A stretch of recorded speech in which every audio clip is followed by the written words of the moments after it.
നയപ്രഖ്യാപനത്തിനായി governor Rajendra Arlekar നിയമസഭയിൽ എത്തിയിരിക്കുന്നു. തത്സമയ ദൃശ്യങ്ങളാണ് കാണുന്നത്.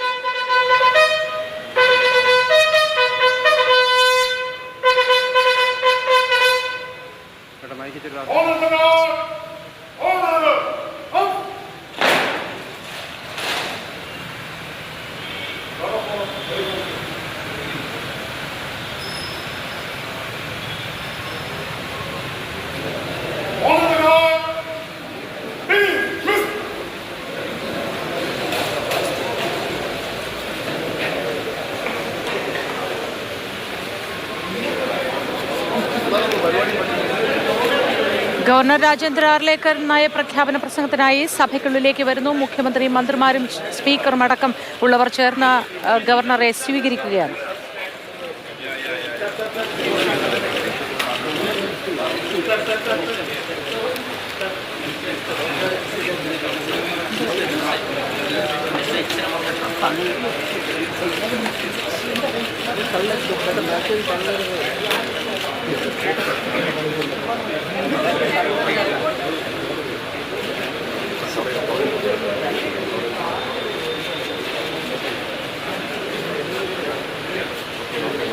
പ്രശാന്ത് കൃഷ്ണ വിവരങ്ങളുമായി ചേരുന്നു. പ്രശാന്ത് കൃഷ്ണ, സഭ ആരംഭിക്കുകയാണ്.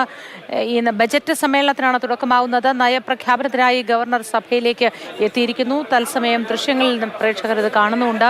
വിശദാംശങ്ങൾ എന്താണ് പ്രശാന്ത്? ഗവർണർ നിയമസഭയിലേക്ക് എത്തിയ ശേഷം അദ്ദേഹം ഗാർഡ് ഓഫ് ഓണർ സ്വീകരിച്ചു. അതിനുശേഷം മുഖ്യമന്ത്രിയും സ്പീക്കർ എൻ ഷംസീറും പാർലമെന്ററി കാര്യമന്ത്രി MP രാജേഷും ചേർന്ന് അദ്ദേഹത്തെ സ്വീകരിച്ചു. ഇരുവരും ഈ മുഖ്യമന്ത്രിയും മന്ത്രിയും സ്പീക്കറുമായും ഗവർണർ രാജേന്ദ്ര അർലേക്കർ കുശല സംഭാഷണം നടത്തുന്നത് കാണാമായിരുന്നു. ഏറെക്കാലത്തിന് ശേഷമാണ് ഗവർണറും സർക്കാരും തമ്മിൽ പോരില്ലാത്ത ഒരു കാലഘട്ടം ഉണ്ടാകുന്നത്. ആരിഫ് മുഹമ്മദ് ഖാൻ ഒഴിഞ്ഞ ശേഷം പുതിയ ഗവർണറായ രാജേന്ദ്ര അർലേക്കർ എത്തിയ ശേഷം സർക്കാർ ഗവർണർ ബന്ധം, രാജ്ഭവൻ ബന്ധത്തിൽ അസ്വാരസ്യങ്ങളൊന്നും തന്നെ നിലവിൽ പ്രകടമായി വന്നിട്ടില്ല. മാത്രമല്ല അതിൻ്റെ ഒരു ആത്മവിശ്വാസവും അതുപോലെ തന്നെ അതിലൊരു ആശ്വാസവും സർക്കാരിനുണ്ട് എന്നത് തന്നെയാണ്. കാരണം നിയമസഭയിലേക്ക് ഗവർണർ വരുമ്പോൾ നയപ്രഖ്യാപനം സർക്കാരിൻ്റെ നയപരമായ പരിപാടി എന്നതിനപ്പുറം അതിൽ കേന്ദ്ര വിമർശനങ്ങൾ അടക്കം ഉൾപ്പെടുന്ന പല ഇതും സാധാരണഗതിയിൽ മുൻകാലങ്ങളിൽ നയപ്രഖ്യാപനത്തിൽ ഉണ്ടാകാറുണ്ട്. അപ്പോൾ ഇത്തരം വിഷയങ്ങൾ ഗവർണറുടെ മുന്നിലേക്ക് എത്തുമ്പോൾ സാധാരണ ഗവർണർ ഉടക്കു വയ്ക്കുകയും ആരിഫ് മുഹമ്മദ് ഖാൻ ഗവർണറായിരുന്ന കാലത്ത് അത്തരം സംഭവങ്ങളെല്ലാം തന്നെ പ്രകടമായിരുന്നു. അപ്പോൾ അത്തരം പ്രതിസന്ധികളൊന്നുമില്ലാതെയാണ് ഈ ഒരു നയപ്രഖ്യാപനത്തിലേക്ക് സർക്കാർ എത്തുന്നത്. ഏതായാലും ഇന്നിപ്പോൾ നയപ്രഖ്യാപനം അവതരിപ്പിക്കുന്നതിനായി പ്രസംഗത്തിനായി ഗവർണർ രാജേന്ദ്ര അർലേക്കറെ സ്വീകരിച്ചുകൊണ്ട് മുഖ്യമന്ത്രിയും സ്പീക്കറും ഇപ്പോൾ സഭയ്ക്കുള്ളിലേക്ക് എത്തുകയാണ്. സഭയ്ക്കുള്ളിലേക്ക് അദ്ദേഹം രാജേന്ദ്ര അർലേക്കർ ആദ്യമായാണ് കേരള നിയമസഭയിലേക്ക് എത്തുകയും ചെയ്യുന്നത്.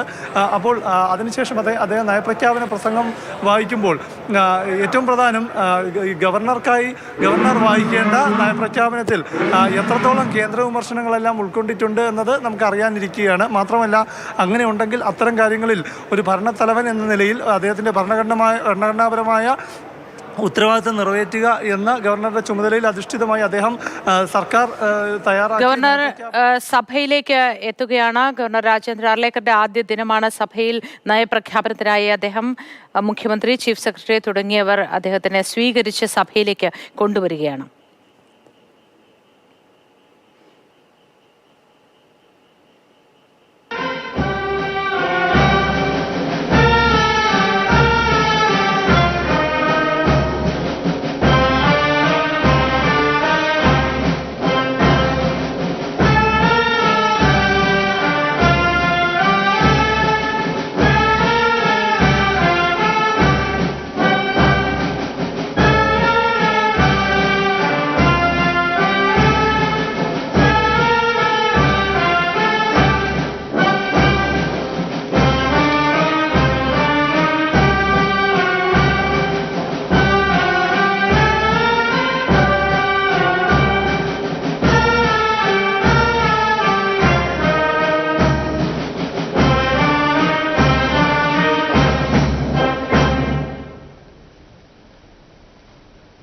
ഗവർണർ രാജേന്ദ്ര അർലേക്കർ നയപ്രഖ്യാപന പ്രസംഗത്തിനായി സഭയിലേക്ക് എത്തുകയാണ്. അദ്ദേഹത്തിനെ ആനയിച്ച് കൊണ്ടുവന്നിരിക്കുന്നത് മുഖ്യമന്ത്രി പിണറായി വിജയനും ചീഫ് സെക്രട്ടറിയും മറ്റ് മന്ത്രിമാരും അടക്കമുള്ളവരാണ്. അദ്ദേഹം സഭയിലെത്തി അഭിവാദ്യം ചെയ്യുകയാണ്.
തുടക്കമാകുന്നു. ഒപ്പം ഗവർണറുടെ നയപ്രഖ്യാപനവും ആരംഭിക്കാൻ പോവുകയാണ്. ഗവർണറായി ചുമതലയേറ്റ ശേഷം രാജേന്ദ്ര അർലേക്കറുടെ ആദ്യ ദിനമാണെന്ന് സഭയിൽ.